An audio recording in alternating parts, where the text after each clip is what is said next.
Hello, and welcome to a deep dive into something, well, really fascinating today. The global fire cupping device market. Our mission is to unpack the surprising growth, really explosive growth, of a traditional therapy right here in our modern world. Yeah. We're using some great insights from the Global Fire Cupping Device Market Report. Right. Now, you might know fire cupping. It's got that long history in traditional Chinese medicine. Centuries old? Exactly. Used for muscle relaxation, pain management, general wellness, the drill. But what's truly remarkable, I think, is how this ancient practice is now just booming globally. It really is. It's quite a phenomenon, isn't it? Considering cupping's origins go back like thousands of years. Right. What's compelling now is this massive renewed popularity around the world. And it's not just staying in, traditional wellness clinics. Right. It's making its way into homes. People are buying these devices. Yeah. And this isn't just some small niche wellness thing anymore. The scale of this market today. Right. Yeah. Well, it might genuinely surprise you. Okay, let's unpack that then. Because the numbers, they really paint a picture. A market that's absolutely surging. Okay. So get this. In 2021, the global market pulled in $4.18 billion. Already substantial. Right. But that's just the start. The report projects that by 2025, we're looking at over $6 billion. Wow. And here's the real kicker. By 2033, it's expected to more than double again to a massive $12.68 billion. $12.68 billion. That's significant. It is. And that represents a really robust compound annual growth rate, the CAGR, of 9.7% over the next decade. Yeah, and what's striking about that number, the 9.7%, is how it positions fire cupping devices. They're right up there among the fastest growing segments in the whole alternative healthcare product space. Really? Faster than others? In many cases, yes. Yeah. It just highlights how something so deeply rooted in ancient tradition is now this, booming modern industry. Which does raise the question, doesn't it? Why? Why this massive surge now? Exactly. Let's maybe zoom in a bit, see how this plays out regionally, because the report shows some definite hotbeds for this. North America, for instance, it's a strong leader, pulled in over $1 billion in revenue back in 2021. Just over $1 billion. Wow. Yeah, $1.06 billion to be precise. And that's projected to nearly triple. We're talking over $3 billion by 2033. Triple. Reflecting a really consistent 9.1% annual growth. That's steady. It is. And the U.S. alone expected to account for over $2.3 billion of that $3 billion. So the U.S. is a huge driver. Absolutely. It just underscores how deeply alternative wellness practices are embedding themselves, becoming, mainstream there. Right. And it's not just the U.S. Canada's showing rapid expansion, too, 9.6% CAGR. Mexico's steadily growing at 8.8% as they embrace more holistic health options. Okay, North America is strong, but Europe. Yeah. You mentioned that tells an even more compelling story. Oh, absolutely. Europe's growth rate is actually projected higher than North America's. We're looking at 10.1% annually. 10.1%. Yeah. So jumping from around $890 million in 2021 to over $2.8 billion by 2033. That's a huge leap. It is. And you see key markets like the UK, Germany, France, all growing above 10%. Wow. Italy's actually leading that pack of major players, almost 10.9% CAGR. Okay. But the real standout, the fastest growing in all of Europe, Luxembourg. Luxembourg, really? Yeah, a striking 12.3% CAGR. Why, of course. Now, admittedly, it's starting from a smaller base, but still. Still, 12.3% is impressive growth anywhere. Definitely. Now, if we connect this to the bigger picture, Asia-Pacific, it's still the largest market overall. Right, that makes sense given the origin. Exactly. Pulled in $1.51 billion in 2021. Okay. And that's projected to surge to over $4.6 billion by 2033. $4.6 billion, so still the biggest region by far. Reflecting a strong 9.9% CAGR. And China, well, as you'd expect, it remains the global epicenter.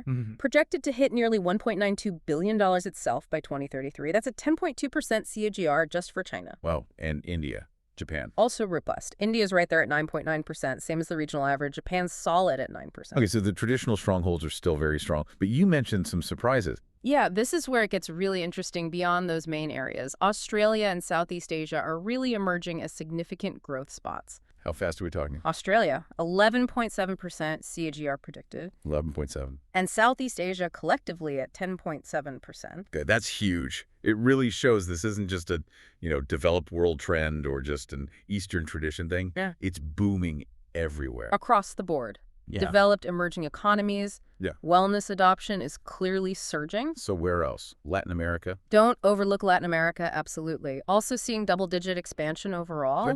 Brazil is the big one there, expected to generate over $507 million by 2033. Okay. And that's growing at a very significant 10.6% CAGR. 10.6. Wow. And then you have countries like Colombia, Peru, Chile. They really stand out. Growth rates above 11%. Why so high there? It seems largely driven by the increasing integration of traditional therapies into their wellness and spa industries, which are really burgeoning. Interesting. So lots of rapid growth. North America, Europe, Asia Pac, Latin America.